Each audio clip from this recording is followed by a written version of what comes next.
Welcome to the Kovalev Ward conference call. My name is Allie, and I will be your operator for today's call. At this time, all participants are in a listen-only mode. Later, we will conduct a question-and-answer session. Please note that this conference is being recorded. I will now turn the call over to Ellen Hayes. Ellen, you may begin. Hi, everybody. Sorry for the delay, and welcome. Thanks for joining us today. Today, we have the pleasure of talking to WBO, WBA, and IBF Light Heavyweight World Champion Sergey Krusher Kovalev and Andre, son of God, S.O.G Ward, and we are talking about their upcoming fight on November 19th at T-Mobile Arena in Las Vegas. This event is going to be produced and distributed live by HBO Pay-Per-View beginning 9 p.m. ET and 6 p.m. PT. The fight is titled Pound for Pound, and it is presented by Main Event, Roc Nation Sports, Krusher Promotions, and Andre Ward Promotions, and it's sponsored by MGM Grand Hotel and Casino. I know you've waited a long time, so I will just go ahead and introduce everybody that is going to be on this call and available for questions and answerings when we begin that. First, I'll introduce to you Kathy Duva, the CEO of Main Event. Kathy, would you like to say a few words? Hello, everyone. Welcome. We are now, I can't believe it, just a week and a half away from the most exciting, most compelling, most competitive fight of 2016 and probably the last 2 or 3 years while we're at it. And we are just beside ourselves here. We're exhausted. We've been working so hard, but it is a good exhaustion. It's a great feeling. And I can't compliment the fighters enough for stepping up and making boxing what it's supposed to be, what it used to be, a sport that involves people competing in fights where we don't know the outcome. It's a 50-50 fight, and we're starting to feel the buzz and excitement. So I want to thank you all for participating today, and we hope to see you all in Las Vegas very soon. Thanks. And now, Sergey Krusher Kovalev, would you like to say hello to the media and any words?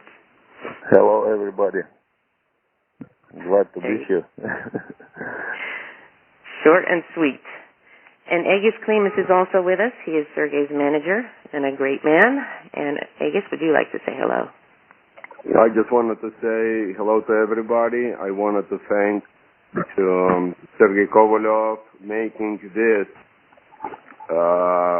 appearance to this fight and bringing us to this level, because he's the man and he's the one who brought us here, and he's the reason we're here on the line. So I just wanted to thank Sergey, and I want to just to welcome everybody to this phone call. Thank you very much. Thanks. And we also have with us John David Jackson, who is Sergey's trainer. John, would you like to say some words? Hello, yes, Ellen. I just want to thank everybody for being there, participating in this phone call, and it's a wonderful event to attend. Have all the fans come out and watch this fight. It's a great fight between two very good fighters, and it's definitely a fight for the fans to see. So, just thank everybody for participating. Great. If anyone needs an electronic press kit, you can email me at ehaley@mainevents.com, and I'll get that over to you. And now, without any further delay, I will let Allie open up the Q&A. She will explain what you need to do in order to get into the Q&A and ask some questions. Thank you. We will now begin the question and answer session. If you have a question, please press star, then 1 on your touch-tone phone. If you wish to be removed from the queue, please press the pound sign or the hash key. If you are using a speakerphone, you may need to pick up the handset first before pressing the numbers. Once again, if you do have a question, please press star, then 1 on your touch-tone phone.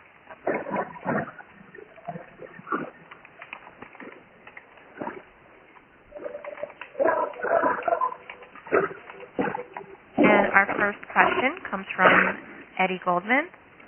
Eddie, your line is open. Thank you very much. Hello, everybody.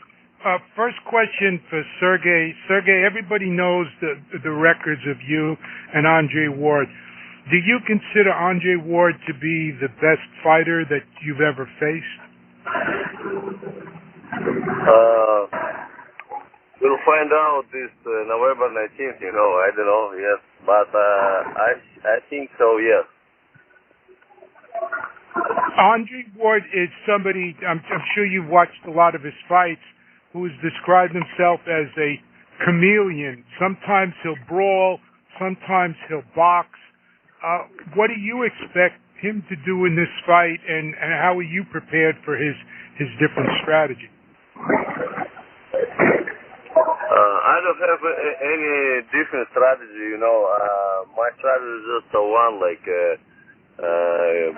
any cost to get next victory over him, you know. Like he's right now on my way to my goals and to my dreams, you know. Like and I cannot to give him to do this, you know. Like just I should to do my job and follow for my goals and for my dreams. Like I must to destroy him. Thank you. And our next question comes from Robert Morales. Robert, your line is open. Thank you. Sergey, I'm wondering, Andre Ward is different from any other fighters you've fought. So have you done anything different in training than you usually do to prepare for Andre? Why I should do something change if what I did before gave me success, you know, like, and I follow for my same training camp as usually before, and it should be give me great shape for November next year. Okay, thanks. Good luck, man. Thank you very much.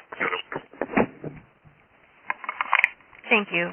And our next question comes from Salvador Rodriguez. Salvador, your line is open.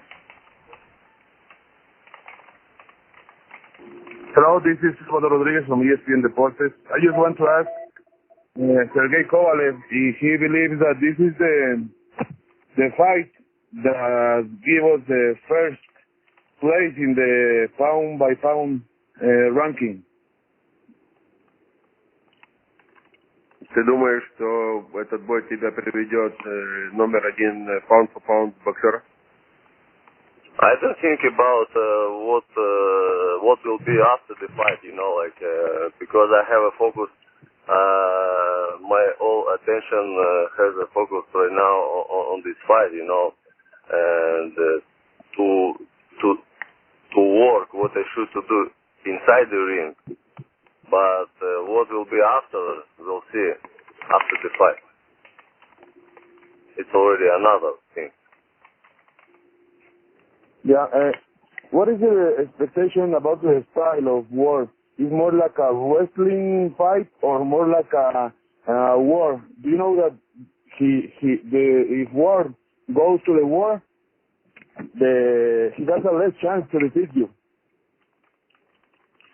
Как ты думаешь, твой бой, если Ворд больше пойдет как на войну, знаешь, как бы вор, и какие твои, ну, как ты сам это видишь? Of course, this fight is opportunity for both of us, you know, to show for boxing world who is the best pound for pound. And I'm sure that he will be to do he will be to do everything to get victory over me, and same as me, you know, like it's gonna be it's gonna be a war between us, you know, like who is the best boxer and who is the best athlete boxer. Finally, for your trainer, Mr. Jackson. How do you train right now to Sergey Kovalev to get patient in the ring and no make mistakes with a guy like Andre Ward? Это вопрос для меня? No, это John David Jackson. Okay.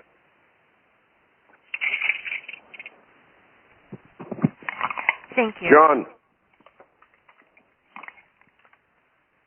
And as a reminder, if you do have a question for Sergey, Kathy... Yeah, what was the question again? Good morning, John. Good morning. That question for me.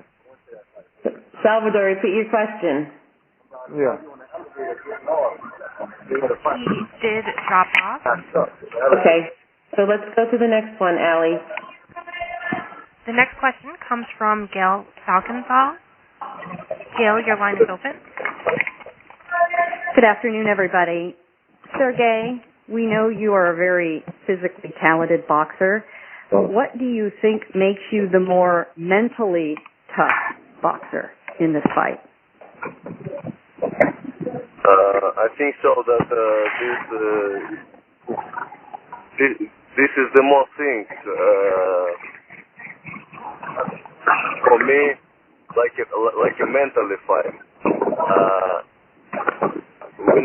We're not going.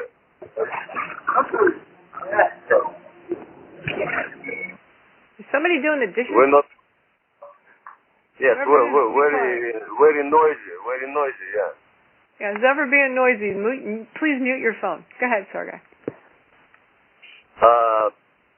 This fight for me means really mentally, like it's gonna be fight of our mentally, who is not stronger, who is smarter, and will bring best skill and best shape into the ring, and also who is mentally stronger. But we're not going to pick up some weights, into the ring, and here should be really who is smarter, who is sneaky, and it is goal, But if will happen to knock him out, it will be bonus for boxing fans and for me myself. Thank you, Sergey. Kathy and John, I'd love you to answer that question as well from your viewpoint. I'm sorry, can you repeat the answer to the question?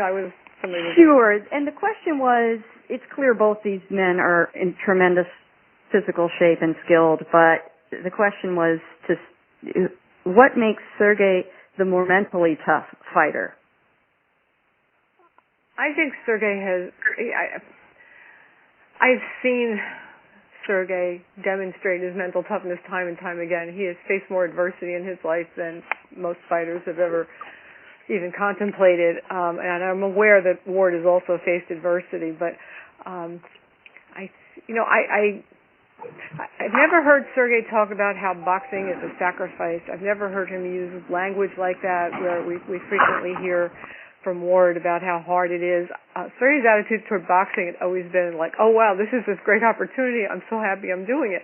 And I know he has tough times, and I know there's days when he's at the gym, and I'm sure it doesn't feel that way, but his attitude has always been about loving his work, loving what he's doing. He can't wait for the fight to start. He works hard because he wants to be the best. I think it's not just mental toughness, it's his mental attitude. I think it's very positive, and I think that's the thing that carries him. That and the chip that's on his shoulder that has been there for forever, just wanting to prove that he's the best. You take that combination of work ethic and chip on your shoulder and focus like a laser, and then loving what he's doing, and sometimes I say when he's getting in the ring, it looks like he's about to have a steak. I mean, that's kind of the look on his face. I think it's kind of part of what makes it so much fun to watch him. So yeah, he's gonna be all in mentally, and I think that's gonna be I think it's always been his advantage over everyone. And John, what do you have to add to that? Well, I agree with what Kathy said, but it's just the family's upbringing and surrounding growing up in Russia and the hard times he had to go through. I think that's what made him the more mentally tougher, stronger fighter, and his desire to be champion and stay champion. He loves the limelight and the adulation that he gets. So those things make him the mentally tougher fighter and mentally stronger fighter. Did that make it easier or harder for you to work with him sometimes? A little bit of both, because Sergey has his own. He knows what he wants to do, and he has his plans already set. So what I do is I have to work off what he wants to do, because he's a fighter, and in the ring he knows what he wants to do, as all fighters should want to know and do what they want to do. So for me, it can be hard sometimes. He's already, his mindset is set on one thing, but I make it a little bit easier because I allow him to do what he wants to do, and I just work off what he wants to do, which makes him a better fighter. Because he already knows what he wants to do, so hey, why not let him do that and just create some more things that make it easier for him to do his job. Thank you all very much. Thank you. And our next question comes from Dan Raphael. Dan, your line is open. Thank you very much. Hello, everybody. I want to start with a question for Kathy. Hello, Kathy. Hey, Dan. Kovalev has been with you now at main events for about 4.5 years, and when you first saw him, and then after I guess you watched one fight, and then you guys made a deal to sign him. Can you just describe your thoughts about going from the time where you first saw him and nobody was really that interested in signing Sergey to the point where you are now, where he is an undefeated, unified world champion. He is considered one of the top, 3 or 4 fighters in the entire sport, and he's on the verge of being involved in, one of the biggest and best fights of 2016. It's been not that long of a road, but I'm not sure you could have imagined from that moment in Bethlehem, Pennsylvania, to now that it would come to this. Can you just give me your thoughts about that trail to get here? From the moment I saw him in Bethlehem, I immediately imagined him being the best fighter in his division. I thought it at that second, and I remember Russell Peltz running up to me saying, "Who wouldn't you put this guy in with?" And I said, "I can't think of anyone." So that's not such a stretch. But to be to the point where we are now talking about becoming that number one in the world, not just top of his division, top of boxing. This is the dream, And main event has worked with some tremendous fighters. We've had some incredible runs, but for the most part, those really big names were guys who came with Olympic medals, and nobody was surprised when they succeeded. To take Sergey from the point where nobody, even in Russia, knew who he was, where he'd never been given a leg up by anybody, where nobody wanted to even look at him, to take him to where he is today, I have to say, we at Main Events couldn't do that with just anybody, but when the person came along with the skill and the drive and the desire to do it, it was the perfect marriage for us of Sergey's in-show abilities and talents and Main Events ability to go out there and know exactly what to do to move a person. So this is kind of the opportunity I had been waiting for a very, very long time to kind of prove myself, prove my staff, prove my company that we were still there, could do this. And I guess we gave Sergey the opportunity to prove what he could do. So it was a beautiful thing. It was meant to be. It's kind of, Kathy, like the opposite of Ward.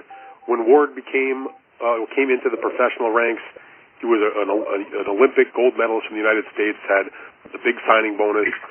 This was expected by him, not by Ward. Do you think that you talk about, I heard you mention about how you hear Andre talk about the sacrifice in boxing, whereas Sergey's opinion is that, what a great opportunity this is.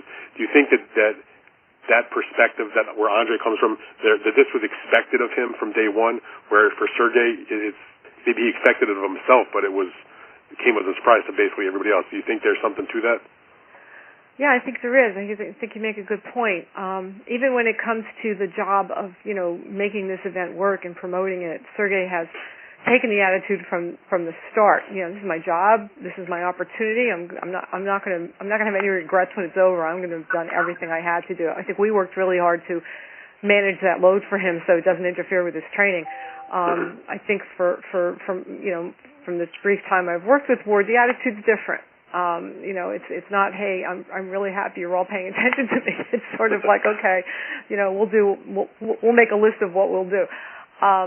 We are approaching this from two very different places. There is no doubt. And I think when it's always come to you, and there were people standing there with cameras and lights, from the very start, of course, there's a natural tendency to kind of, maybe recoil from it a little bit. Sergey's running toward the light here, and sometimes I know it's not fun or exciting for him to do that, and I know how hard he has worked, and I appreciate it probably more than anybody in the world how hard he has worked to become that star, that fan friendly star that people want to see and know, and it shows.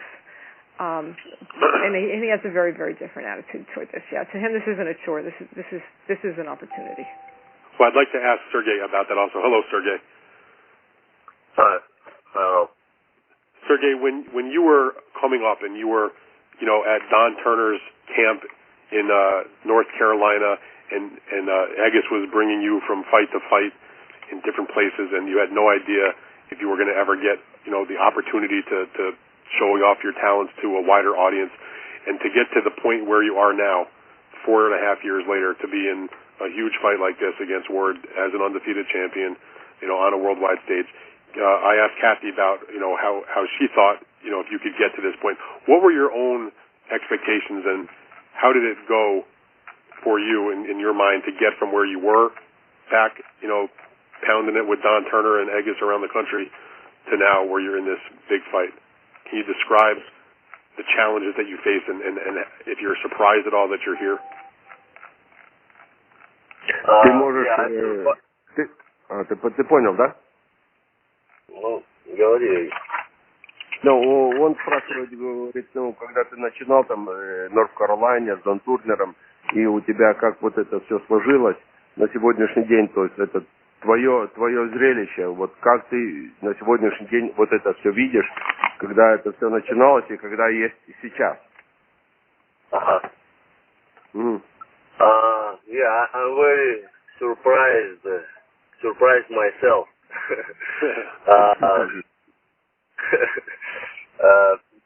Because when I was in amateur boxing, like I never I thought that I someday will turn in pro at all, in my life. Because for me it was very think about professional boxing was very crazy, I thought that in the pro boxing, just beat all brain from your head, and it's very dangerous because in amateur enough, and injuries and some very hard fights, some fights work for me, and I thought 12 rounds I never will do it all, and when my life pushed me turn to pro, and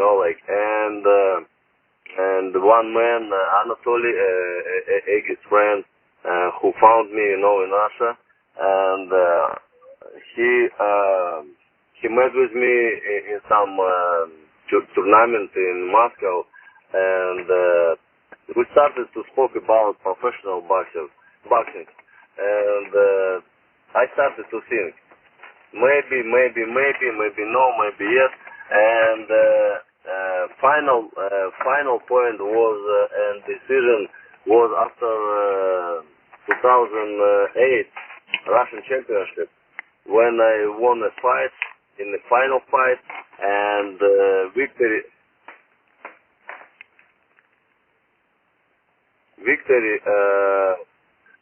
gave to my opponent, could somebody stop, to move something, please?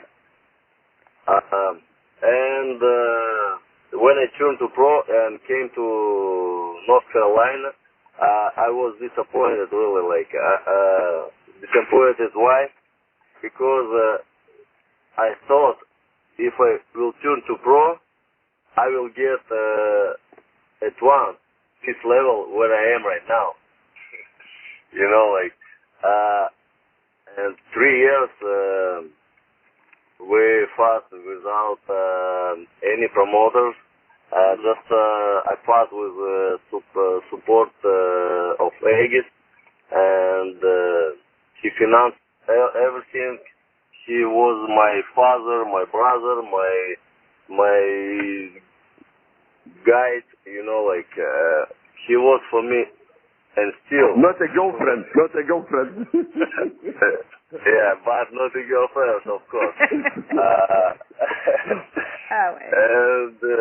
And still to be for me, everybody who I asked him, like any help from Aegis I can get anytime, and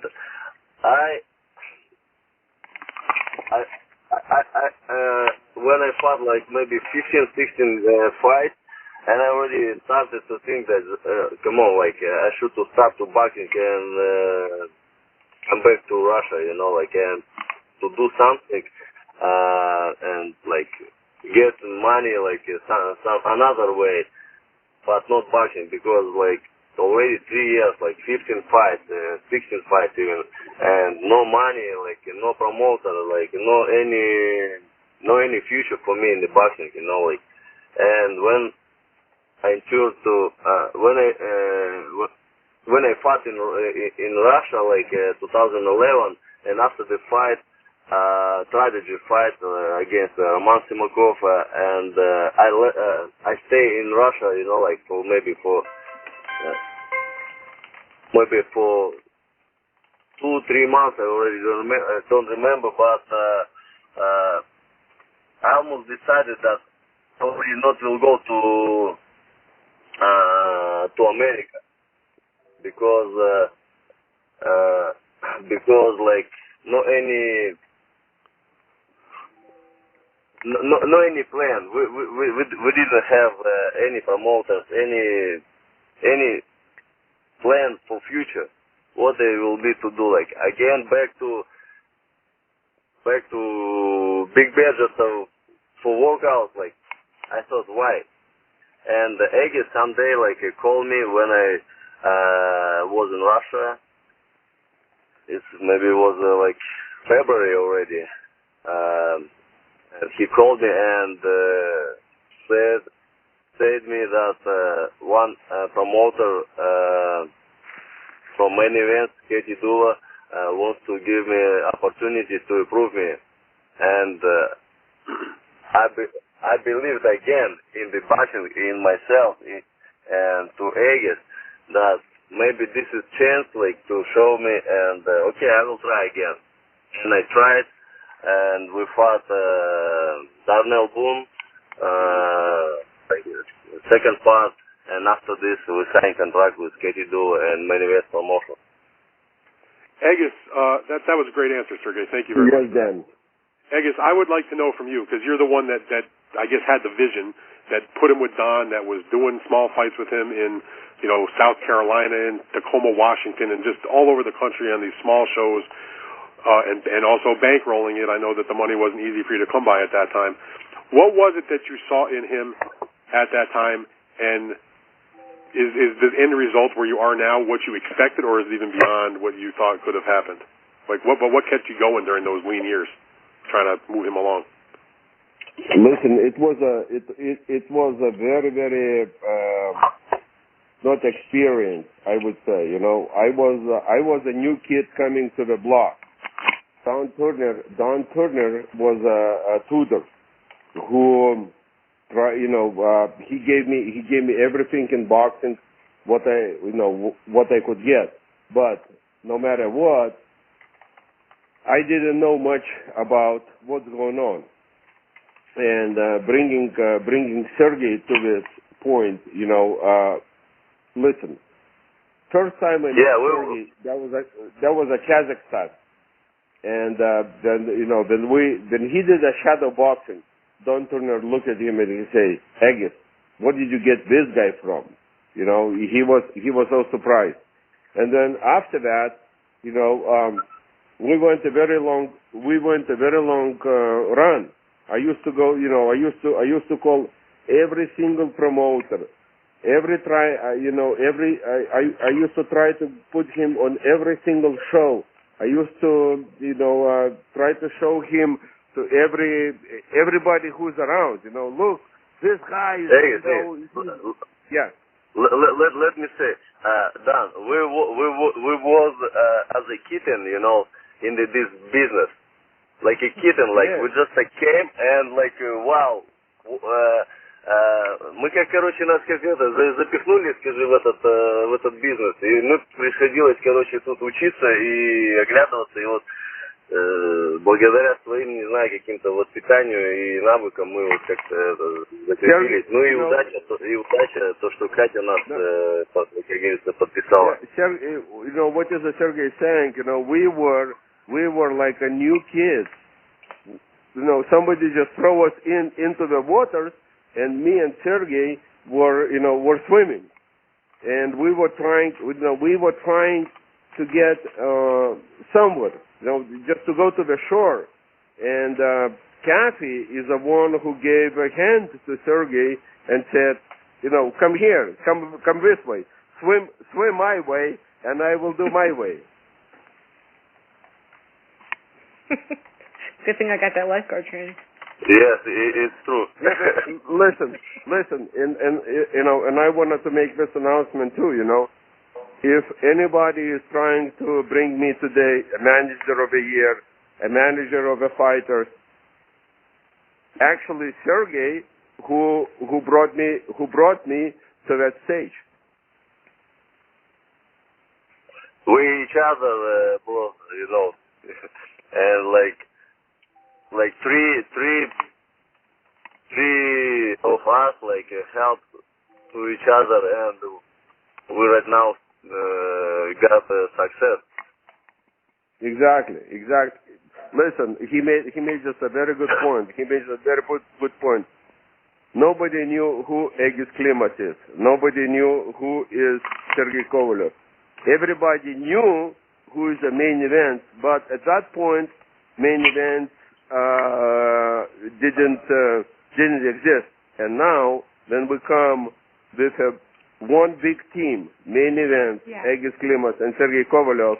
We are the winners. Heck of a team. Is that good, Kathy?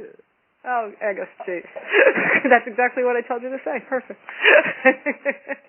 We are the winners. Okay, so after November 19th, we're gonna be a better winners. Still, we're gonna be still. No questions about it. Yeah, I'm finally gonna get to sleep. Okay. I'm sorry I took so much. I'm sorry I took so much long time. It's okay. Okay. Our next question comes from Mitch Abramson from RingTV.com. Mitch, your line is open. Thanks for having me. I appreciate it. Sergey, I have a question for you. Andre Ward is known for his high boxing IQ. You've been saying on this call that you're going to be the craftier, smarter fighter when you face him. Can you discuss that a little bit and just how confident you are that you will be the smarter fighter and the more craftier fighter when you guys meet? Я не понял. Ну, он говорит, что он быстрый, там, знаешь, зрелищный боксер, и как ты думаешь, как ты сможешь его обыграть? I'm interested too, and we'll see November 19. And for this I make right now. I'm making right now my great training camp, and to kick his ass. It's my goal, and a lot of people in the world is gonna to watch this fight, and I understand this, and I should prove who I am. John David Jackson, can you speak to that a little bit about this idea that Sergey will be the smarter fighter when he faces Ward? You guys seem to be kind of harping on that Sergey is going to show his craftiness and his ring intelligence against Ward. Well, a lot of so-called experts and people in boxing, they say that Ward is a smarter fighter. Well, listen, Ward's smart at what he does. But a lot of what he does is not fighting. It's surviving and making your opponent frustrated with the tactics that he uses. Sergey, on the other hand, is a pure all-around fighter. If push comes to shove, he can fight you. But on the flip side of that, Sergey is a very intelligent boxer. Sergey knows how to fight. He's not he doesn't come into the ring trying to be a one-punch knockout artist. If you watch Sergey fight, and you watch his brilliance, you see that he breaks his opponents down systematically. He didn't go in there with it for one shot. Now, he does want the knockout, but he's learned how to now build up to the knockout, to break your body down, how to beat an opponent down, cut the ring off, and make that opponent fight. And when you have to fight him, now you're leaving yourself for a shootout, and Sergey's going to win the shootout because his clip is fully loaded. So if we take a fight here, Andre may be smart and very intelligent, but he's fighting with a half a clip. His clip's not fully loaded. You know, it's like LL Cool J once said, you can't fight an army with a handgun. And that's what Ward has. He has a handgun he's fighting the tank. Now the tank is smart. The tank knows how to cut him down and break him down and systematically beat him. So for those that don't realize how smart and intelligent that Sergey is in the ring, on November 19th they're going to find out. And you know, John, that's go ahead. Yeah, I'm sorry, John. Have you guys been stressing? Yeah, have you guys been stressing though, just having more patience and just I guess fighting smarter in this fight because it is Ward and Ward is a guy that is a very patient fighter and is a very crafty guy. Well, I think Sergey realized that on his own by himself, and so we work off of that. Yes, Ward is patient and he's very crafty, but see, here's the problem. You can't be that patient and crafty when you got a guy who has bombs in both hands. Sergey's going to break him down the way he has to, and you don't have time to sit there and dictate the pace of the fight and jab here, grab here, hold there, because you have a guy that's coming at you who has lethal weapons in both hands. So it's going to be interesting fight to see what Andre does because he's going to have all the time they think he's going to have this particular fight to do all the things that he wants to do. For this fight here, he has to fight. And if he's not willing to fight, then he's in trouble. Okay, thanks, guys.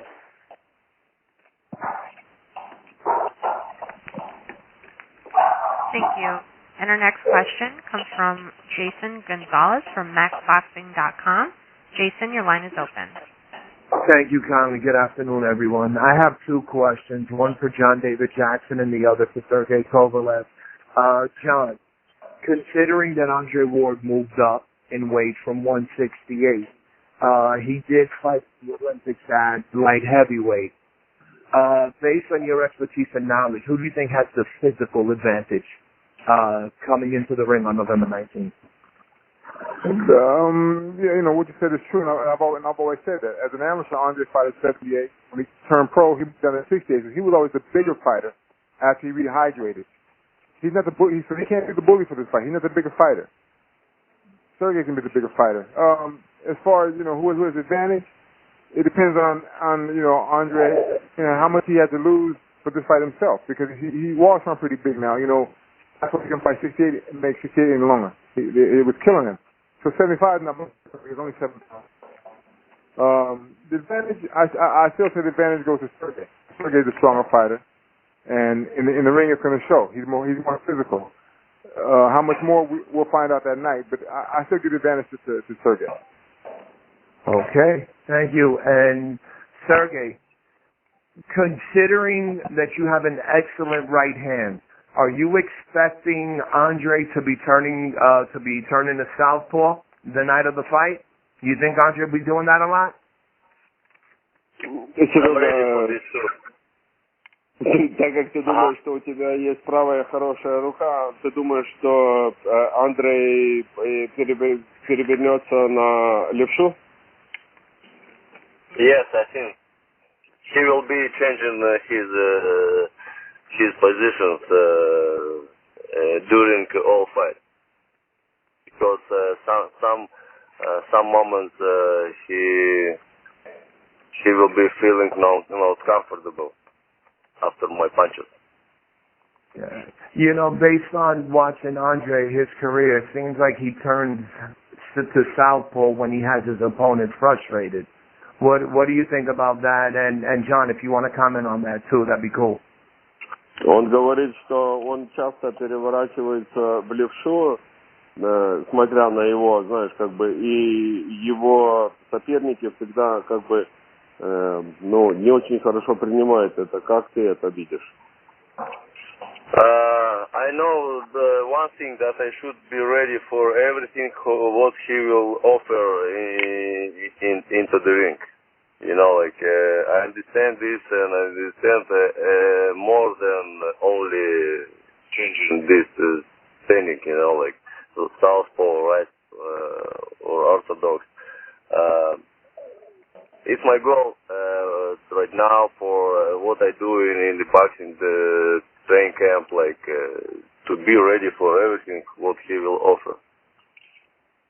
Okay.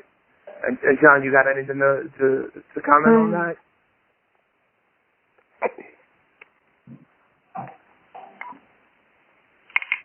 John? Oh, maybe we lost him. Yeah, you know, Ward may turn southpaw, but once he starts getting hit by Sergey, I think he'll go to southpaw less and less. You know, he'll stay in his comfort zone, which is the right-handed stance. And you know, if you look at Sergey's career, he's done well against southpaw. So, you know, Ward can change the southpaw if he wants to. Okay. Gentlemen, thank you, and looking forward to it. Can't wait. Thank you. Thank you. And our next question comes from Samuel Rosenberg from Boxing Channel TV. Samuel, your line is open. All right, thanks for having me. I'm really looking forward to this fight, guys. My first question's for Kathy. Kathy, I was wondering what you would compare this fight to historically, since you've been promoting around boxing for so long. I'm just curious if you can compare it to anything, really, and why. Well, I guess the easiest comparison would be to the first time two undefeated fighters fought for pound supremacy. And that was, we were involved when it was Meldrick Taylor versus Julio Cesar Chavez Sr. And that was, you know, main events promoted Meldrick Taylor, so we have been here before. We have also, of course, been involved in a lot of major fights involving people like Evander Holyfield and Lennox Lewis and Arturo Gatti and Pernell Whitaker and on and on and on. But I have to say, this is the first time where we've taken a guy who didn't, you know, we talked about this earlier, who didn't come out with an Olympic medal, who didn't come out with the heralded amateur career, because Sergey did indeed have an amateur career where he clearly learned a lot. But you know, the first time we've taken someone who nobody expected to this level of achievement, and for that we were really proud and really happy. And this makes it a different kind of excitement for us. I think, you know, as Dan pointed out earlier about fighters like Andre Ward, they're expected to succeed at this level. It's a lot more fun when nobody expects you to do it. So we're having a lot of fun. Right, from the ground up, I hear you. I can say more, excuse me, that everybody in the world want to see that somebody will kick my ass, right? But it's not happening. It's not until I still alive. It's not happening. It's not happening. Yeah, right. And it depends who you ask, though, Sergey. Some people don't want to see that, you know. No, some people want to see you kick his ass. Believe it. Right. That's what I'm saying. No. Believe me, a lot of haters around me. I believe and believe me, yes. And a lot of haters wish me to lose. And I hear this from some people, you know, like, but it's new motivation for me.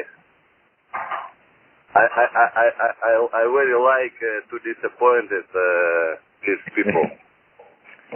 Right. I'm sure you do, and a lot of people like seeing it. Well, my next question is actually for John. John, I'm curious if you can go back to the Bernard Hopkins fight and tell us more about the game plan, what the game plan was, and why it worked against Bernard. Well, you know, first of all, Bernard, he's an old fighter, you know, and even though he said he was an alien, he was execution and all that, bottom line, he's an old fighter.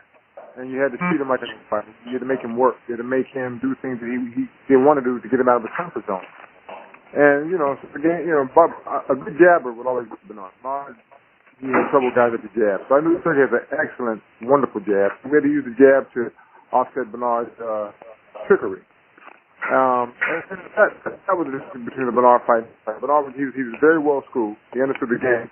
He was just older. He couldn't do things that he once did. It's easier for us. Right. All right. Well, hey, thank you, everybody. I look forward to the fight a lot and seeing y'all.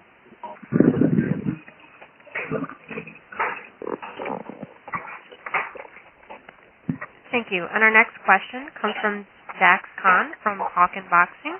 Dax, your line is open. Hi, how's everybody doing today? My first question is for Kathy. Kathy, when I was on the call for the Kovalev-Hopkins fight, I remember you saying specifically, when Sergey wins, don't go around and start saying he beat an old man. And that's exactly what happened, not only by fans, but a lot of media outlets. If he beats Ward, no matter which fashion, do you see a lot of the same criticism, whether it's going to be Ward was really a super middleweight, despite what John David Jackson brought up, a valid point on Ward always being the bigger fighter? Is it going to be the long layoffs, nagging injuries? Do you think at all will Sergey get full credit no matter how he wins? As Sergey points out, haters going to hate. There's always going to be somebody who's going to say something, but I will not accept those excuses either because, if you look at the picks the reporters are making, the betting line, if anything, it favors Ward a little bit, which is awesome because it's always so much better to be the underdog, and as we've been talking on this call, having it not be expected. But Ward, in the position he's in, for better or worse, is expected to win. That's who he is. That's the guy he's always been. This is the guy who's never lost a fight since he was a child. Well, you put that out there, then you've got to defend that, and we don't think you can. But when it's over, do you think I hope Sergey gets the credit he deserves because it'll be a whole lot. This is a tough fight. As a promoter, does it not frustrate you the fact that Ward was pretty much inactive for 2 years? He had promotional problems, he had his injuries, and all the other type of things. Meanwhile, Sergey has been out there collecting the belts, unifying the belts, fighting top names, and it seems that Sergey is the B-side here when actually he should be the A-side. As a promoter, does that make you shake your head at all? Well, to me, he's not the B-side. His name is first on the poster. He does have the world titles. And, I think that designation of A and B-side, it's an unfortunate thing in many cases. There certainly are fights like that, but when you have two guys and we can argue all night over who's going to win, there's no A side and there's no B side. We have two great fighters fighting each other. Sergey holds the title right now. Ward has held the title in the past. Ward is a legendary fighter. Sergey is trying to become one. They're at little different points in their legacy aspect of their careers, but nevertheless, this is the fight we wanted. There was no frustration on our side. The only frustration was that we wanted to do it sooner. But we had to wait, and so we did. And Ward has had his fights that he needed, and no excuses. This is in my mind, again, there are fights that defy that A-side, B-side description, and I think this is one of them. Thank you. My next question is for John David Jackson. John, we all know how hard Sergey hits. And we all know, as you stated before, how Andre Ward can adapt, how he frustrates opponents. But Sergey's last 4 opponents, Bernard Hopkins, Isaac Chilemba, or his last 3 opponents, Bernard Hopkins, Isaac Chilemba, and John Pascal, each one of those represents the very best of each of Andre Ward's biggest assets. Bernard Hopkins, in that fight, Sergey truly, in my opinion, showed a lot of composure and patience. Isaac Chilemba is the guy who really is known to make his opponents, have to use the whole entire ring. You're not able to just bum rush him. And with John Pascal, you have a guy who has always been known to have, a rock-solid chin, very awkward, and he makes guys fight styles that they don't want to. Do you actually think, outside the gym, that these 3 opponents actually pretty much built Sergey up, preparing him for this fight before the fight was even signed? I like your analysis. To a degree, maybe. But, listen, Sergey, what people don't realize is Sergey can fight almost against any style. He's very intelligent in the ring. He knows how to eventually solve the fighter's defensive mechanisms or whatever. So, those 3 fights have helped him prepare for this fight.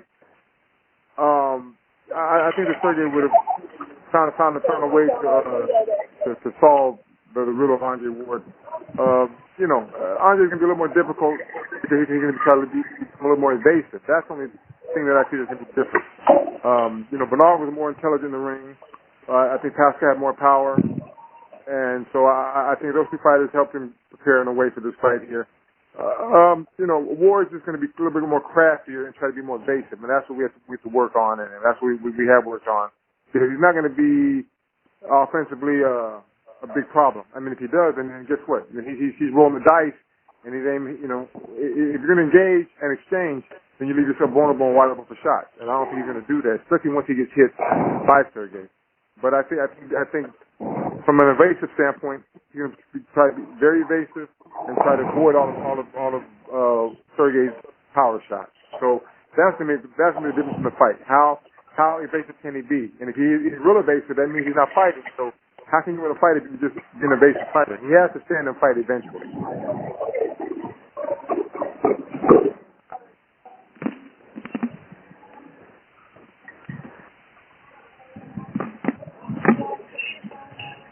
I'm done.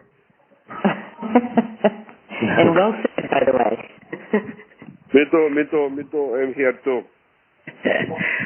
Okay, I think that now Ali is going to release the Q&A, and we are going to close our portion of the call. In closing, Sergey, would you like to say anything else to the media before we let you go? Just get attention for November 19th, everybody. Will be something new with Andre Ward. He's never lost before, but it's my job. let me give it to do it. And broke his 0. Thank you. And Aegis, any closing remarks from you? Not much, but as I Sergey said, we're looking forward for somebody to lose, and that would be Andre Ward. I'm sorry about it, but that's only one thing I can say. Thank you very much. Thank you, everybody. Be tuned, November 19th, HBO Pay-Per-View or T-Mobile Arena. Thank you, Aegis. And Sir, Kathy, any comments from you? I think Aegis summed it up. You're going to see the best pound-for-pound fighter in the world on November 19th. Don't miss it. Make sure all your readers and viewers and listeners know about it, because this is the fight Pacquiao-Mayweather should have been. And I hope enough people, I just hope we get the word out that enough people see it, because if you see it, you're going to be really happy. You see it and you believe it, right? You believe it and you see it. Exactly. Great, thank you.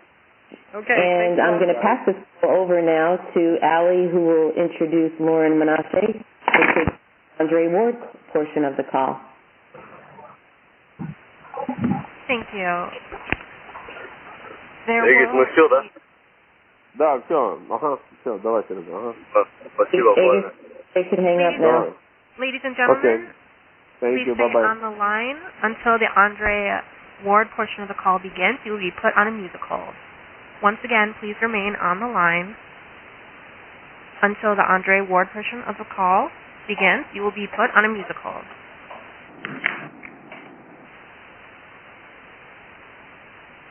Hi.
conference call. My name is Allie, and I will be your operator for today's call.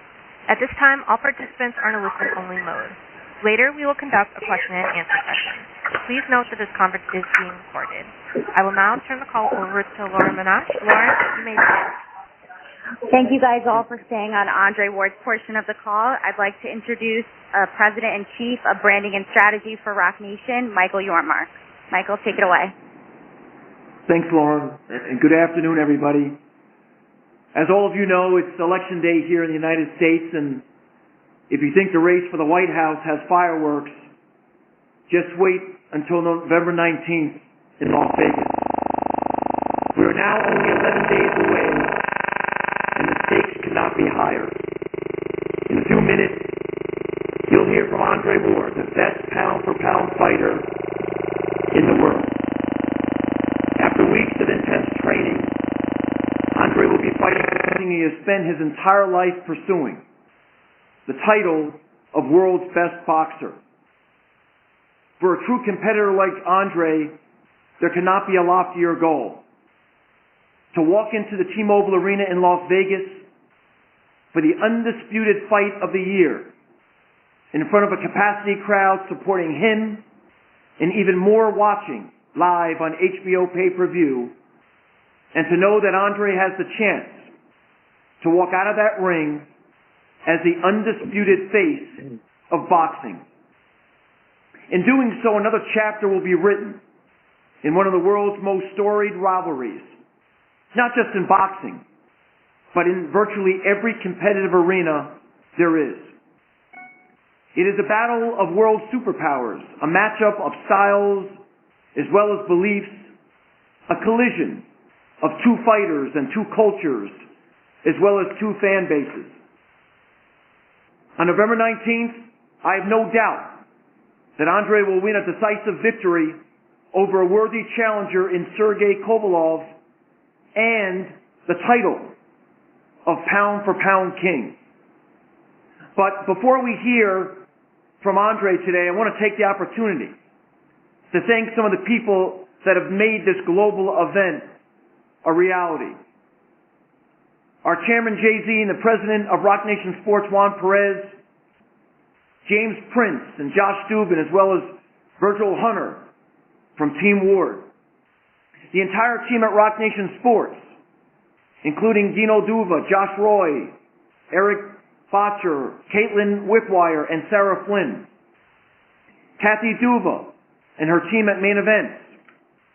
Peter Nelson and Tony Walker and HBO for bringing this fight to a global audience. Richard Sturm and the MGM for hosting this event at the new and spectacular T-Mobile Arena in Las Vegas. I also want to thank our fight partners, Corona Extra, Monster Products, Jet Lux, and Zappos for supporting the fight and helping to promote and market the event over the past few months.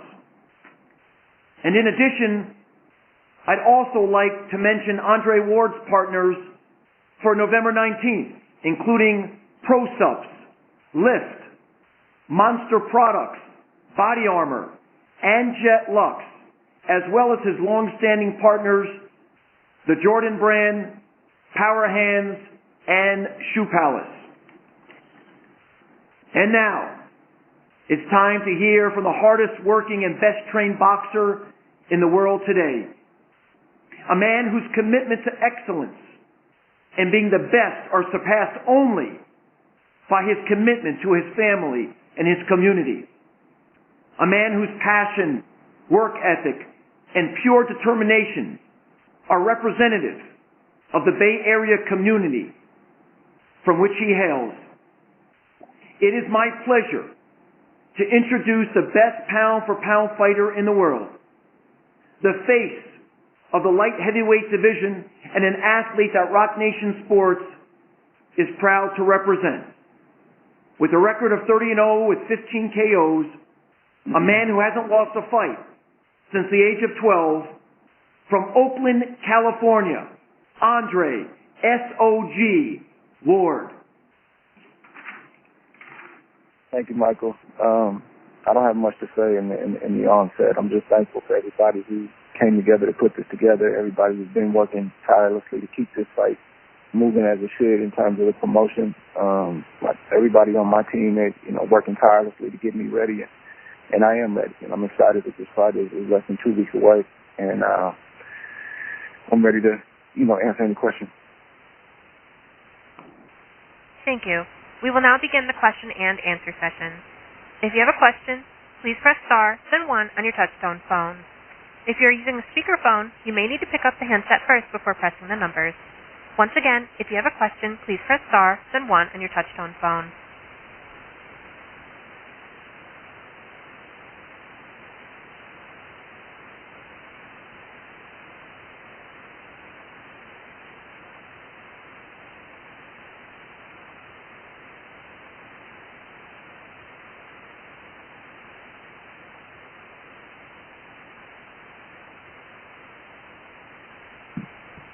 And we are standing by for questions.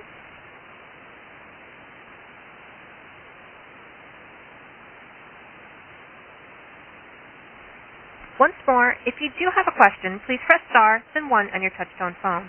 And if you are using a speakerphone, you may need to pick up the handset first before pressing the numbers.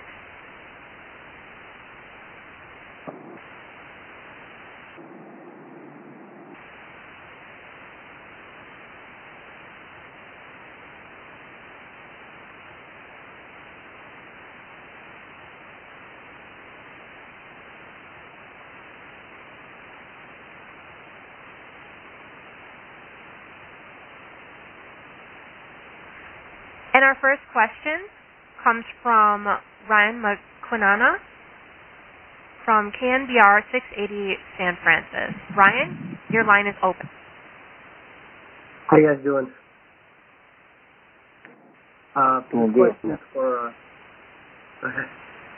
Questions for Andre. You progressed to this level, to this fight of such big proportions or such big magnitude. How does this compare with, say, your Olympic gold medal fight, or maybe the fight with Krusher or the fight with Dawson? I mean, all big fights where there is obviously a build-up to. How does this compare in terms of the way that you've mentally approached it?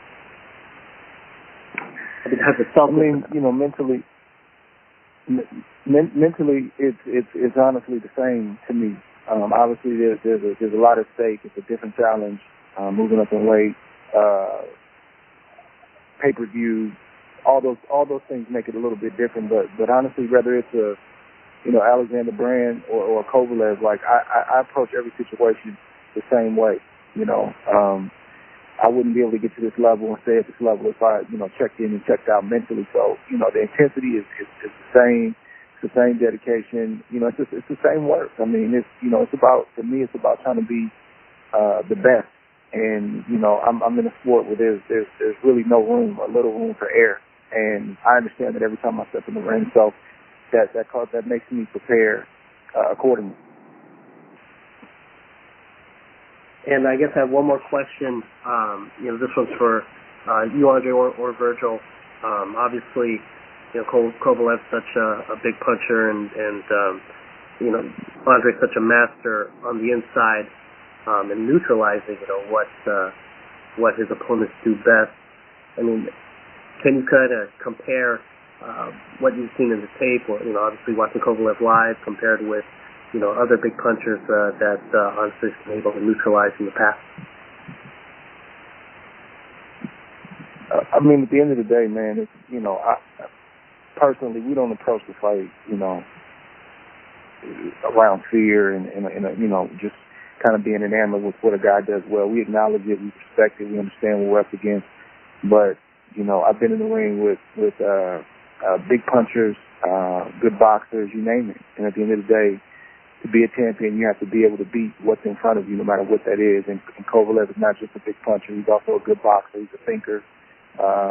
He understands range. He understands positioning and different things like that. And he has a good team. So it's a lot more than just him being a big puncher. But at the end of the day, many people make the same mistake with me. They call me a great boxer and a great neutralizer, but there's so much more going on in that ring. And if I was just that, and it was just about defense and neutralizing. Trust me, a lot of these big punchers will try to walk through me, but it's a reason they're not. But that's what Fight Night is all about. It's to show everybody. It's not really about talking about it or trying to prove your case. I have an opportunity to be great November 19th, and it's less than 2 weeks away. Thank you. Thank you. And once again, please press star then 1 if you have a question.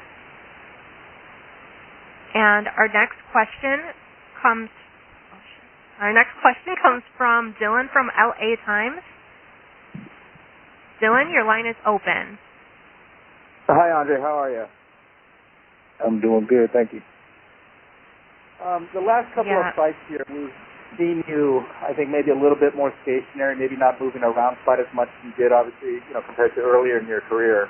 And I was wondering how much of that was strategic on your part, how much of that was maybe the layoff, how much of that was maybe where you are physically at this point in your life, and also, what can we expect to see in that regard on the 19th? I think, it's always about what's in front of you. It's about, what type of opponent I have and what needs to be done. And, as you get older, it's about becoming more efficient, I've heard some people say things that I'm not the same fighter that I was, in my 20s, and I hope I'm not. I should be getting better. I should be getting more efficient. My game should be getting, should be getting better, simply put. And, that's what it's about. It's not about making unnecessary moves. It's about making the necessary moves when you need to make them. And, with the last two opponents I had, that's what was necessary. And, but, you're going to see a little bit of everything in this fight.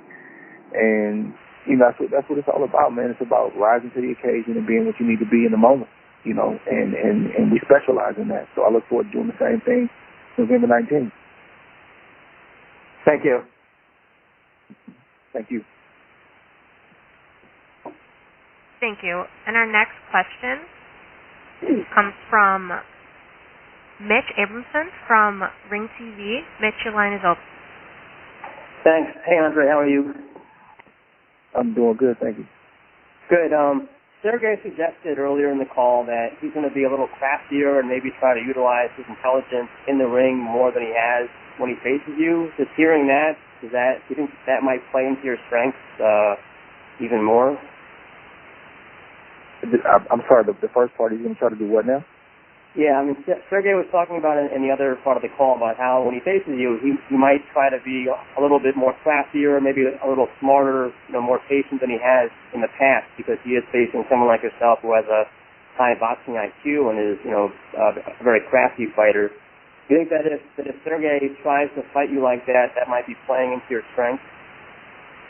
It's tough to say. He's already a good boxer. So, it's not that he's he's not a brawler who doesn't think. He thinks in there. So, you guys got to realize, though, the fight has already started between our two sides and our two camps. So, I don't put too much stock in that. It's a lot being said.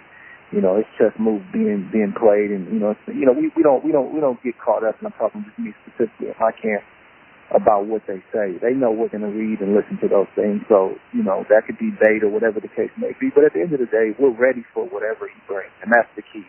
However he wants to bring it, we got our game plan, and it's about, making constant adjustments, and it's going to be ebbs and flows, and it's going to boil down to who wants it the most. That's what it's going to boil down. Andre, how do you expect Sergey to come out? Do you expect him to be very aggressive in this fight, or to be a little bit more patient than he has in the past? I can't say. I can't say. I don't know what's going on in their camp. And like I just said, you can't put too much stock into what's being said. We're not going to take that bait. We're just ready, man. And when you're ready, we're ready for whatever. And I truly mean that. So, when you're at that point, we welcome it all. There's nothing that I'm, overly concerned about or hoping that he doesn't do. At the end of the day, I know I sound like a broken record, but you gotta find ways to make adjustments and get the job done in these big moments. That's what's gonna separate the guy who gets his hand raised and the guy who doesn't. So we've been working on everything mentally. I'm prepared for whatever he brings, and I'm sure he's prepared too. Okay, thanks. Thank you. And our next question comes from Keith Idek from The Record. Trey, I'm just wondering, who are the top couple of punchers you fought so far? Who are the top couple punchers? Yes. Man, you guys should be able to answer that question for me because you guys are the ones that taught these guys punches. So it's you know, I mean, I think all the guys that I've fought have had a good punch, and you know, have been guys that should be respected as punchers. You know, some guys get more credit than other guys, but I can't really single anybody out. I mean, you know, Sacha's a good puncher, if I had to name one. But you know, been several. You know, been several. Okay. The reason I ask you, obviously, is because you would know much better than me. That's why I'm asking. But if you know, I could, wasn't trying to be, you know, yes. I understand.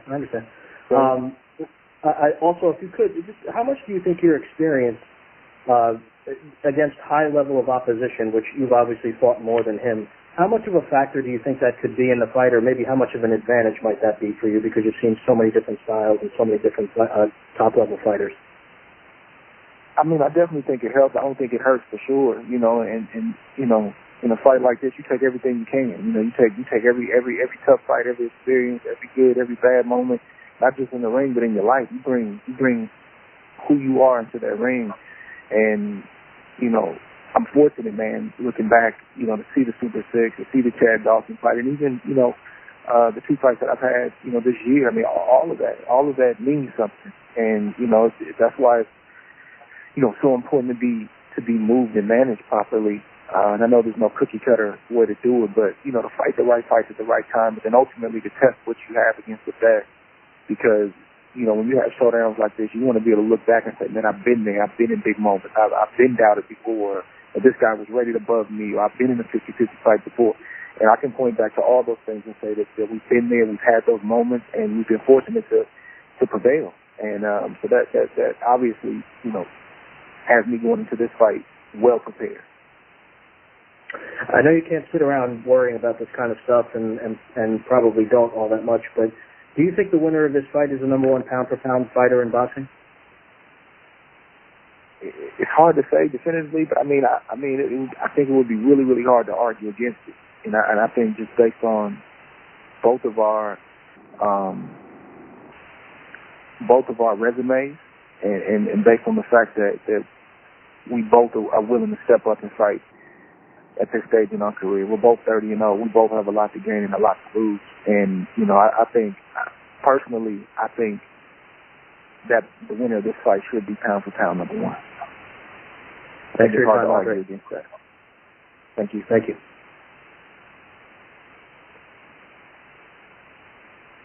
Thank you. Our next question comes from Salvador Rodriguez from ESPN Deportes. Salvador, your line is open. Yeah, thank you. I want to say hello first to Andrea and Michael. First question to Michael. Michael, what about the expectations for the pay-per-view for this fight? You know, you have two of the best fighters in the world. Do you have a gold medalist in the card, or actually two with Clarissa Shields? Andre Ward is one of the best guys in the boxing science 10 years ago. So, what is the expectations in the pay-per-view numbers? You know, we haven't put a number out there.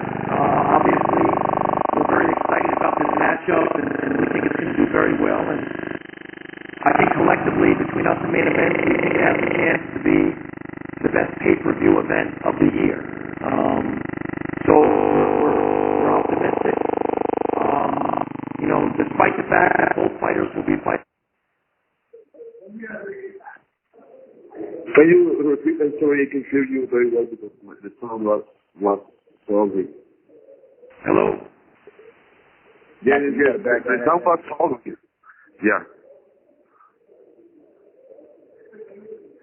Can you repeat the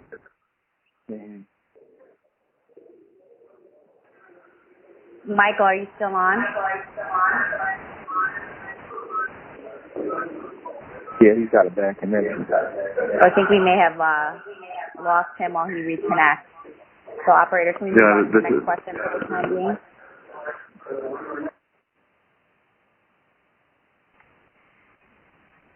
Thank you. And our next question comes from Karen Tate from Boxing.com. Karen, your line is open. Thank you. Andre, great to talk to you today. Thank you for taking the time. I just have a couple questions for you.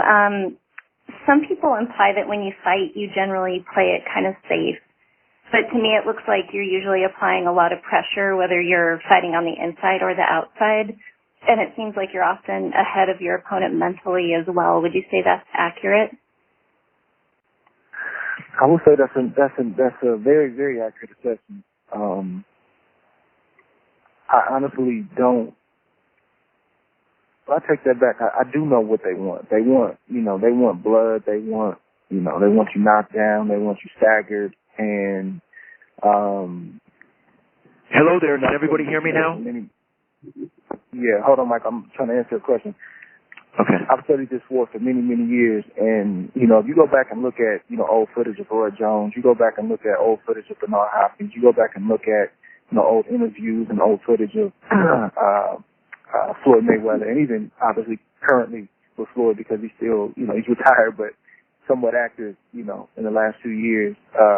It's the same kind of things that were said, and those three guys are legends. Those three guys are Hall of Famers, and you just can't worry about it. You understand that some people look at it, and you understand that some people won't, but you have to do what you have to do, and that's what it boils down to. And some people won't like it, and again, some people will.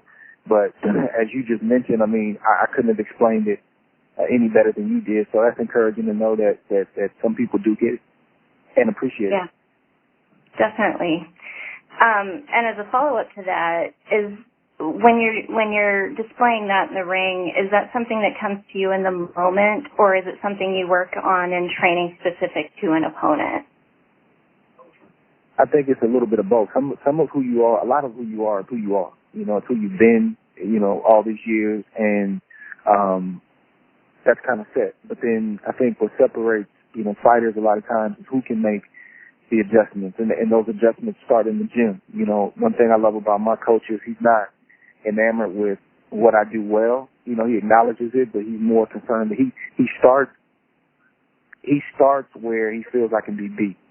He starts where he feels I'm susceptible to get hit, or something can happen. That's where he starts to train me from that point. And because he's always challenging me, and because he's not enamored with what we've done, and he's always tweaking and just always causing me to get better and add a new wrinkle, and then those things show up in the fight. So, as long as I've been fighting, I come in the gym, and a lot of times I feel like, I'm just starting out because it's always something he's working on, something we're trying to get better at. And then again, they show up when you need them if you put the time in. Yeah, that definitely makes sense. Thank you so much, Andre. I really appreciate that. Thank you, I appreciate it. Welcome.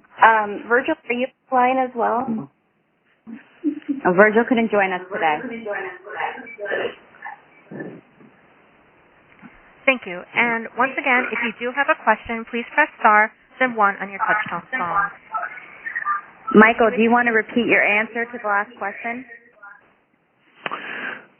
Yeah, I mean, just very quickly, we're very optimistic about the pay-per-view numbers. We've got two great fighters. This is a 50-50 fight, the biggest fight of the year, and arguably on paper, the biggest fight of the last decade. So we would be very disappointed if it wasn't the biggest pay-per-view fight of 2016.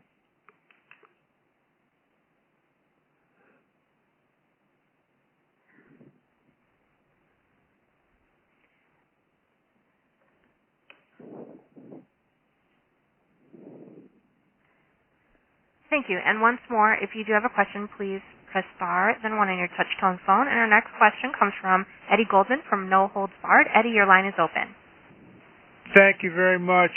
Hi, Andre. I would just like to know, in your words, what we should know about your style and what we should be looking about in your fight that is overlooked in some of the more simplistic explanations of it and previews of it? That's a tough one. Sometimes, it's tough. Like, some things are caught and not taught, and that means basically, like, I can't explain, what my style is. I don't really have a set style. I feel like if you see it and you understand it and you know what's going on in there, you kind of do. And if you kind of don't, then I don't know if there's anything that I can say to anyone that could, that can make them understand. I mean, I'm just, it's tough to describe. It's not really something that's describable. Well, you mentioned earlier, some people understand somebody throws a big punch and gets a big knockdown or a knockout. A lot of people understand that. But what would you like people to understand better about the use of angles, infighting, defense, all that kind of stuff that gets overlooked and people just expect wild brawls? I mean, I just think, taking me out of the equation, just as a whole, like, boxing has never just been about one thing, and it just seems to me that, in this day and age that, the public is sold that if it's not a knockdown, drag-out fight, or if one guy's not, his ear's not hanging off, that it wasn't worth your time or your money. And I just don't think that's fair to the fighters. I don't think that's fair to the fans. Hardcore fans, they kind of got, they know who they like, they know what type of styles they like, and, for the most part, they're going to tune in and they're going to buy tickets. But, the casual fans, I feel like that turns the casual fan off when they're not being educated on what they're looking at, or if they're reading things that, that are always ripping one type of style, one type of fighter. Now, it's one thing if a guy is just completely reluctant, doesn't want to throw, and it's clear that he doesn't want to be in the ring. But if a guy has a particular style where he has nuances, and, sometimes he fights, sometimes he boxes, whatever the case may be, I feel like, the general public should just be educated on what they're looking at.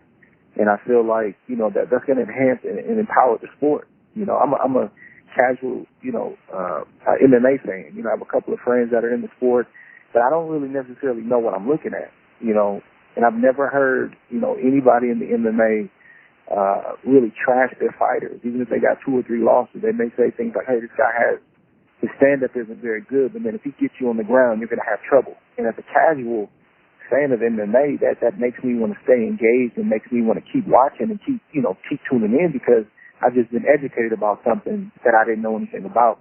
And I feel like it could be the same way with boxing. And lastly, do you have any prediction? Go ahead. It's about a victory, man. It's about a victory. It's about getting my hand raised, and I'm not leaving Las Vegas without those belts. That's what it boils down to. And however we got to get it that way. But I don't have any predictions. I've never been a prediction guy. I just know I'm ready, and I'm excited, and I can't wait to fight. Okay, thank you. Good luck in the fight. Thank you. Thank you. And our next question comes from Jason Gonzalez from MaxBoxing.com. Jason, your line is open. Thank you, kindly. What's up, Andre? How you doing? I'm doing good. Cool. Just, Andre, 2 questions. The first question, it's no secret you had some detractors in the past. Do you think you may have won them over based on what the general public learned about you and your family from the documentary that was aired on HBO, which was terrific, by the way? Man, thank you for that. It's a real vulnerable moment. I haven't talked about that at all, really, for a lot of reasons. But I appreciate that. But in terms of, listen, if anybody's heard about my story and became a supporter, or previously was a detractor and became a fan or supporter, then I welcome that. I'm appreciative of that. I've done that where I generally knew about a guy, but then heard a story and became a big fan.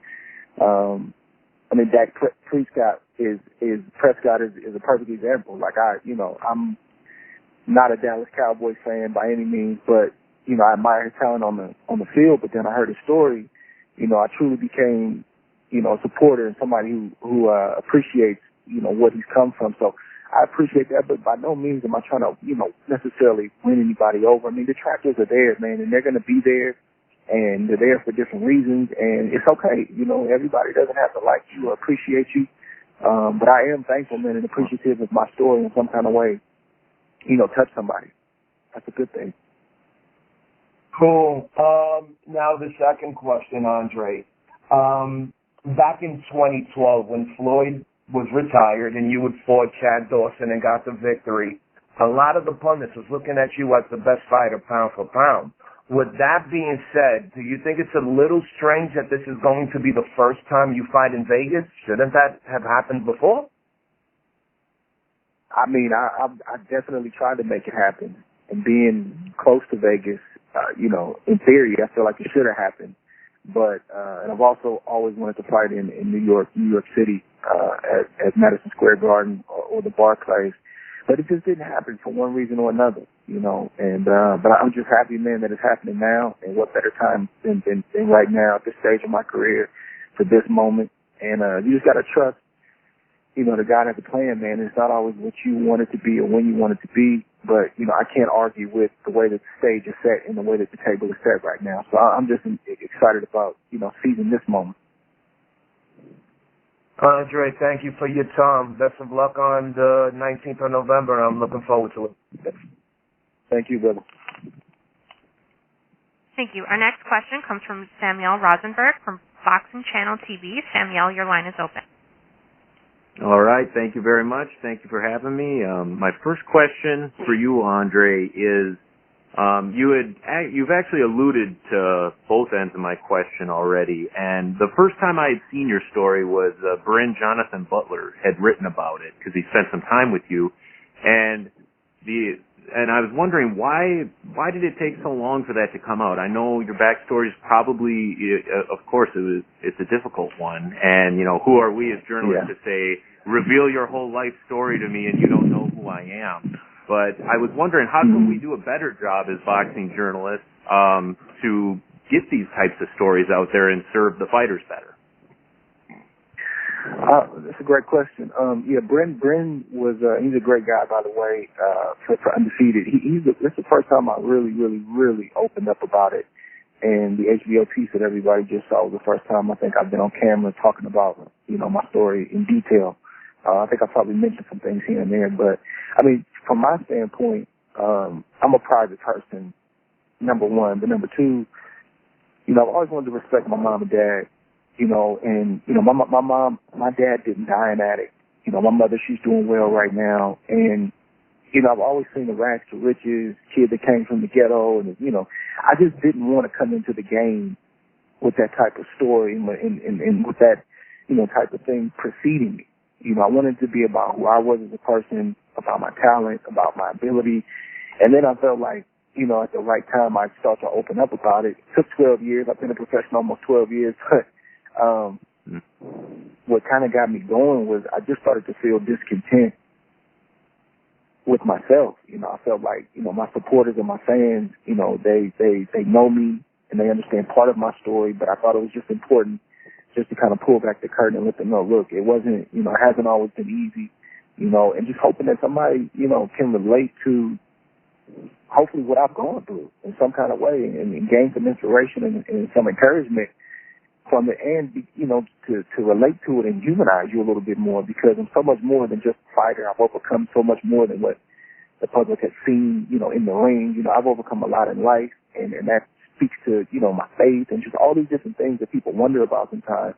I felt like the missing component was obviously, me opening up and just talking about it. And obviously my father's deceased now, but I talked to my mom. I said, man, is it okay, Mom? She was like, hey, speak about it. So it was a process. It was a long process, but it was necessary, And I think just from a journalistic standpoint, I can't speak for any other athletes, but for myself, you just want to be able to know that you can trust the person you're talking to and that there's not going to be anything added or taken away from your story to sensationalize it or whatever the case may be. I think trust is a big thing, and I think sometimes, people don't realize that goes a long way because for me, if I can trust you and if I know that your yes is your yes and your no is your no, man, I'll give you the world. Man, I'll give you more than, probably I expected to give you. And I've heard that from other athletes as well. Yeah, that makes total sense. I was going to say probably transparency, from a journalistic perspective, or from your perspective to ours. Like, yeah, tell me your life story. Well, who are you, Sam? I get it. Trust me. So yeah, that kind of answers it. Anything else in general that you think boxing journalists in particular? What do we lack? What could we do better? Oh man, you're gonna get me in trouble, man. I don't. Now it sounds like, hey, trust me. No, I'm just teasing. I'm just teasing. No, I mean, at the end of the day, just to generalize it again, it's about just integrity and about trust, man. I think that's what. I don't think it's anything. You guys, individually and collectively, you guys obviously are great at what you do. That's why you guys cover the sport and cover other things as well, and maybe cover other sports. You guys obviously have that down pat, but I just think humanizing the athlete and looking at them more than just a commodity. Athletes, a lot of times they get the rap as being dumb and being meatheads and being, unintelligent, especially fighters. But regardless of what a person's, educational background is, they know if you're being real with them. They know if you're trustworthy. They can sense and feel if you have the best interest at heart. And just being genuine, man. And I think, being genuine and being upfront and being truthful, that takes care. That's like half the battle. And I feel like fighters and athletes will open up a lot, man, if they feel like they can trust. Right. But that's just my one opinion, Yeah, that goes pretty close in line, though. The first time I'd asked that question was to Thomas Hauser, and he said, sunlight's the greatest disinfectant. And I said, ooh, that's a good quotable there. That's a good one. I like that. Yeah, right. All right, well, hey, thanks for the insight, Andre. I did have another question for Michael. Michael, I was curious, are you a long-time boxing fan, or did you just get into it recently? No, I've been a boxing fan for many, many years. I remember, watching, Muhammad Ali against Leon Spinks in my home in Morristown, New Jersey, with my mother and my brother and my sister.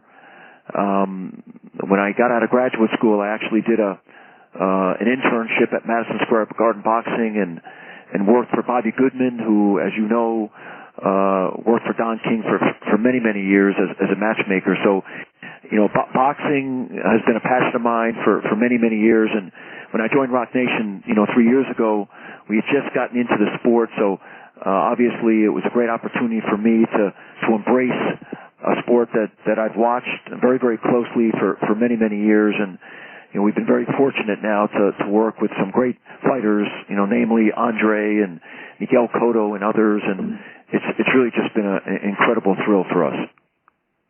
Yeah, you guys got some good fighters coming up too. I know I talked to Mo Hooker, Maurice Hooker, and yeah, you've got some other good ones. But yeah, that's interesting. I was just curious if you were also then. So you go back a ways with boxing. I was kind of curious what hooked you, and if you were instrumental too in Roc Nation getting into boxing, if you kind of helped push it at all. Well, listen, Jay-Z and Juan Perez, the head of our sports division, have been boxing fans for many, many years, and it was really their decision to get into the sport. I joined Roc Nation right at the moment that, we stepped into this space. Obviously, have helped, push it along. We've come a long way in a very short period of time, and obviously to have the opportunity to work with Andre and to be part of this fight on November 19th is something that, quite frankly, we couldn't have imagined a short 2 years ago. But it's a great moment for us, obviously a great moment for Andre and his family, and we're just looking forward to it.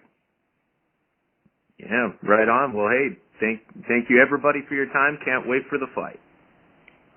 Great question. Thank you.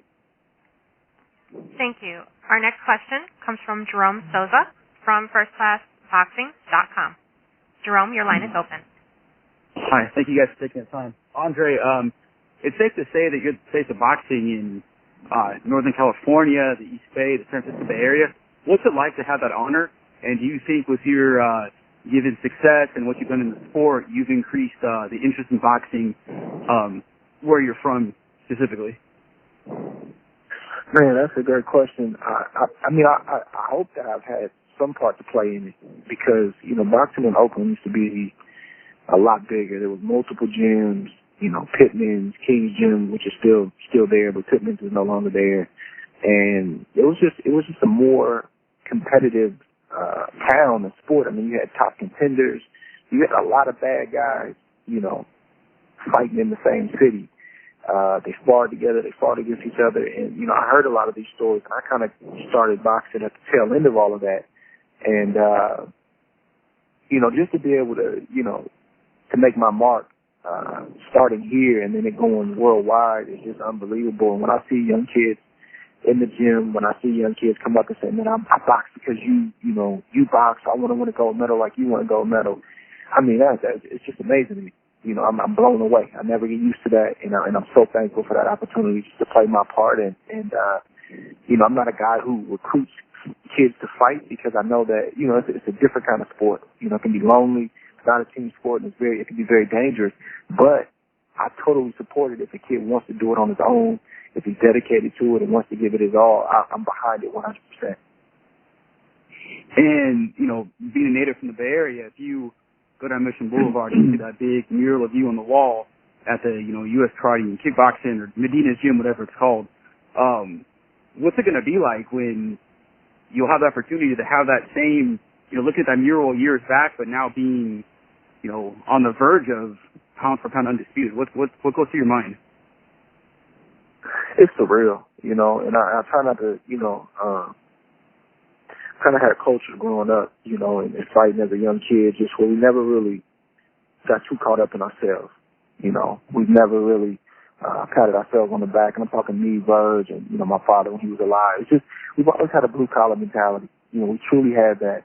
And, you know, I honestly get a little scared sometimes to look back at what we've accomplished and kind of relish in it because, you know, the clock is still ticking. You know, I'm still active. It's still, you know, obviously November 19th, but I mean, you know, my career is still going, and, you know, I still got to continue to show up and show my worth and continue to be, you know, the champion that I am. And it's just hard sometimes to stop and look back at all you've accomplished or look back at the road that you know, traveled on, because it's just, you know, personally, you know, it's good to do it sometimes, but it's not really time to sit back and relish in that. But when I do peek back, just for a split second, it's just overwhelming. You know, I just can't believe that God has taken us this far. I can't believe that a young kid at 9 years old who just, you know, just wanted to do what his dad did has gotten this far. You know, if my father was alive, I'm sure he wouldn't be able to believe it either. And you threw out the first pitch at a few A's games. You know, you're at the Warriors game quite a bit. How much of a fan base is going to be there in Vegas? You know, the A's fans, the Raider fans, the Warrior fans. How many people are you going to see there? Support you from the Bay Area? I don't know how many, but I think the Bay Area is going to show up, man, and show out like they always do. You know, they support their own. And, you know, everybody I run into, you know, obviously I've been a little isolated in camp, but everybody's excited about it, as they should be. And, you know, it's funny because, you know, kind of casual fans, they don't think you've made it until you went to Vegas. So I think the Bay Area as a whole, you know, the fans that are hardcore, I think they just been waiting on the Vegas moment. The Vegas moment is here. And the feel that I get, man, is Bay Area's going to show up and show out like they always do. All right, well, hope they do, man. I appreciate it. Take care, guys. Thank you. Thank you. Thank you all for joining the call today. Andre or Michael, do you have any closing statements? Andre, why don't you go first? Man, I'm ready. Just quote me on that. I'm ready. I'm excited. Tune in and watch this fight. It's worth every dollar. It's worth every dollar if you pay to come see it. It's worth your time. You won't be disappointed. This is Michael. I'm going to go back to my old hockey days and quote the late Herb Brooks back in 1980 when the United States beat Russia for the gold medal in the Olympics. Herb said, "Great moments are born from great opportunities." And when I think about November 19th, this is just a tremendous opportunity for Andre to prove why he is the best of the best and one of the greatest fighters of all time. And, you know, we at Roc Nation are so excited for him and his family. We know there's going to be a sellout crowd. We expect a huge HBO pay-per-view audience. As I said earlier, this is, without question, the fight of the year and arguably one of the biggest fights of the last decade. It's been 19 years since two fighters ranked in the top 5 pound-for-pound fighters in the world, undefeated in their prime, have gotten into the ring together to do battle. And on November 19th, you're going to see that again for the first time in 19 years. So, as Andre said, he's ready.